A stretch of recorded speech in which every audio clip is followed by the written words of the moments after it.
முதற்கட்ட மக்கள் தொகை கணக்கெடுப்பு வரும் ஏப்ரல் மாதம் தொடங்க உள்ளதாக மத்திய அரசு அறிவித்துள்ளது.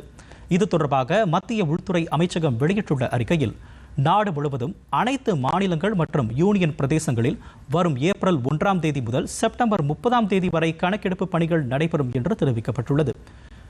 2ஆம் கட்டமாக மக்கள் தொகை கணக்கெடுப்பு பணி அடுத்த ஆண்டு பிப்ரவரி மாதத்தில் நடைபெறும் என்றும் தெரிவிக்கப்பட்டுள்ளது. ஒவ்வொரு மாநிலங்கள் மற்றும் யூனியன் பிரதேசங்களில் மேற்கொள்ளப்படும் கணக்கெடுப்புக்கான அட்டவணை பணி வீடு வீடாக சென்று கணக்கெடுப்பு பணிகளை தொடங்குவதற்கு 15 நாட்களுக்கு முன்னதாக சுய விண்ணப்பங்கள் வழங்கப்படும் என்று அந்த அறிக்கையில் தெரிவிக்கப்பட்டுள்ளது. நாட்டின் முதன்முறையாக டிஜிட்டல் அடிப்படையில் மக்கள் தொகை கணக்கெடுப்பு பணி நடத்தப்பட உள்ளது. மொபைல் செயலிகள் வாயிலாக தரவுகள் சேகரிக்கப்படும் என்றும் அந்த அறிக்கை கூறுகிறது.